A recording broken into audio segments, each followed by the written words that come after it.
नमस्कार दोस्तों, मैं गौतम सिंह गोकुल क्लासेस में आप सभी का स्वागत करता हूँ। आज आपके लिए लेकर आया हूँ, इतिहास क्या है? हिस्ट्री क्या है? इतिहास के पिता कौन है? भारतीय इतिहास को 3 भागों में बाँटा गया है। किस-किस भागों में बाँटा गया है मैं आपको बताऊँगा इस वीडियो में। इतिहास की उत्पत्ति कैसे हुई थी?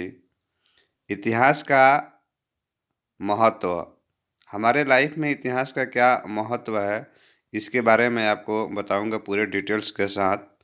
दोस्तों, अगर आपने अभी तक हमारे चैनल को सब्सक्राइब नहीं किया है, तो प्लीज़ चैनल को सब्सक्राइब कर दें और बेल आइकन दबा दें ताकि अगले वीडियो का नोटिफिकेशन आपको मिलते रहेगा।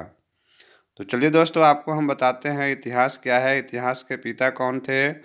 भारतीय इतिहास को 3 भागों में बाँटा गया है। इतिहास की उत्पत्ति कैसे हुई? इतिहास का महत्व क्या है? इतिहास इतिहास शब्द संस्कृत भाषा के 3 शब्दों से मिलकर बना हुआ है।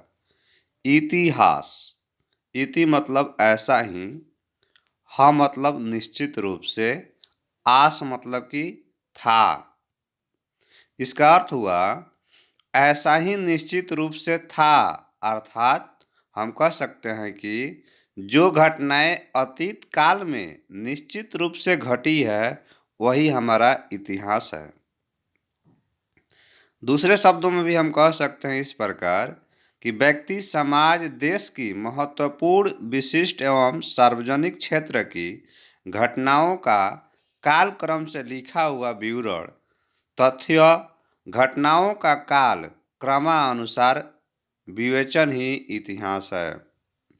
इतिहास के पिता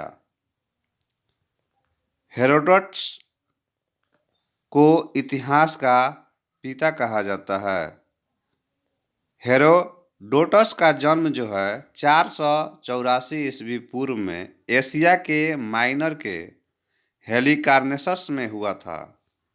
रोमन दार्शनिक सिसरो ने हेरोडोटस को इतिहास का जनक अथवा इतिहास का पिता कहा जाता है।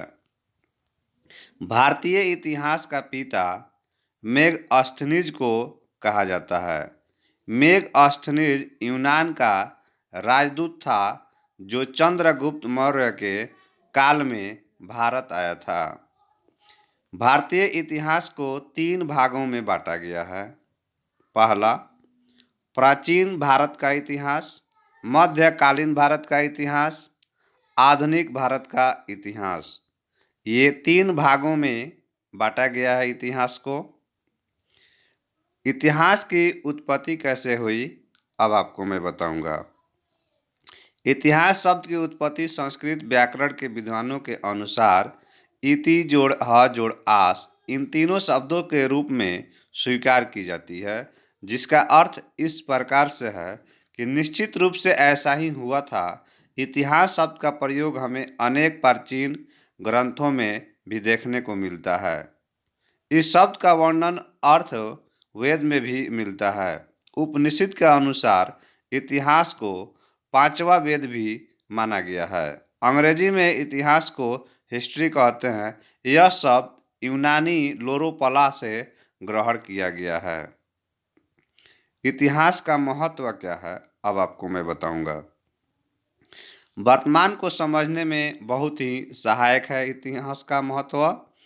इतिहास सकारों का मानना है कि इतिहास का मुख्य उद्देश्य अतीत के प्रकाश में वर्तमान को समझना है। इतिहास को सूचनाओं का विशाल भंडार कहा जाता है। अनेक उलझी हुई समस्याओं को हल इतिहास में ढूंढने पर मिल जाते हैं।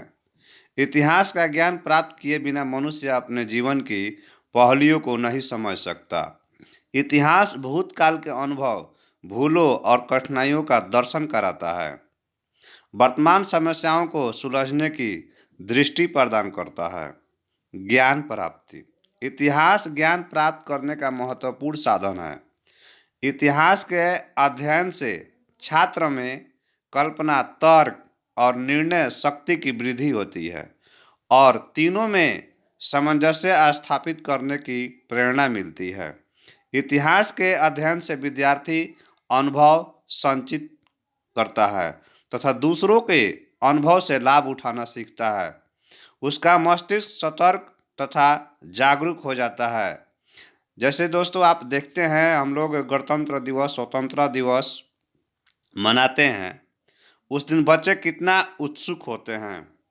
पुराने जो हमारे जैसे भीमराव अम्बेडकर हो गए, पंडित जवाहरलाल नेहरू हो गए, उनके यादों को उस दिन जब बताया जाता है तो बच्चों में कितना उत्सुक आती है, उत्साह आती है, आप देखते हैं।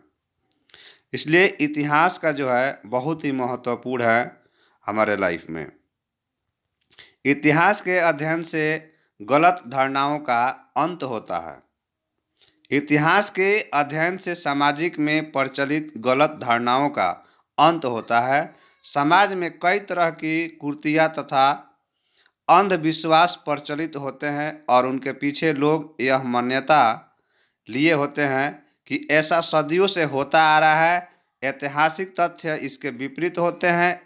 इतिहास को वास्तविक तथ्यों के आधार पर लिखा जाता है कि इस प्रकार इतिहास समाज में प्रचलित कई तरह की गलत धारणाओं, मान्यताओं, अंधविश्वासों और परंपरागत अमानवीय मूल्यों को समाप्त करता है। राष्ट्रीय महत्व क्या है? इसमें कोई शक नहीं है कि इतिहास जो है देश के प्रेम और जाति प्रेम की भावनाओं को प्रेरणा देता है। लेकिन इस दृष्टि से इतिहास का दुरुपयोग भी किया जा सकता है। उदाहरण के लिए जैसे देखिए, द्वितीय विश्व युद्ध में हिटलर ने नाजियों को उनके पवित्र आर्य रक्त की याद दिलाकर उन्हें आक्रमण करने तथा संपूर्ण विश्व में अपना शासन स्थापित करने की प्रेरणा दी थी। इससे विश्व शांति को खतरा पैदा हो गया था। भविष्य का निर्माण इतिहास की नींव पर है। इतिहास को लोकप्रिय विषय बनाना आवश्यक है क्योंकि भविष्य का निर्माण इतिहास की नींव पर ही होता है। आत्मज्ञान का साधन। इतिहास आत्मज्ञान का साधन है। स्वयं को जानना मनुष्य के व्यक्तित्व के लिए आवश्यक होता है। अर्थात स्वयं को जानने के लिए आवश्यक है कि मनुष्य यह जाने कि क्या क्या कर सकता है। सांस्कृतिक महत्व। इतिहास के द्वारा हमें विश्व की तथा अपनी अतीतकालीन गौरवपूर्ण संस्कृति तथा सभ्यता का परिचय तो मिलती ही है, साथ ही उस समय की सामाजिक, आर्थिक और राजनैतिक व्यवस्था के दर्शन भी होते हैं। उनके गुण के अध्ययन से हम अपनी समस्याओं का वैज्ञानिक समाधान पा सकते हैं। नैतिक महत्व क्या है इतिहास में? इतिहास के अध्ययन का नैतिक महत्व भी है। इतिहास के अध्ययन से बालकों के नैतिक आचरण का सृजन होता है। इतिहास महान पुरुषों के त्याग और बलिदान की गाथाओं से भरा पड़ा है। बालकों को इतिहास के अध्ययन द्वारा महान पुरुषों के आदर्शों से अवगत होने का अवसर मिलता है और यह उनके चरित्र निर्माण में भी सहायक होता है। दोस्तों, आपको ये वीडियो कैसा लगा? अगर आपको अच्छा लगा तो वीडियो को लाइक करें और चैनल को सब्सक्राइब नहीं किए हैं तो प्लीज़ चैनल को सब्सक्राइब करें और बेल आइकन दबा दें ताकि अगले वीडियो का नोटिफिकेशन आपको मिलते रहेगा। थैंक यू दोस्तों और राधे राधे दोस्तों।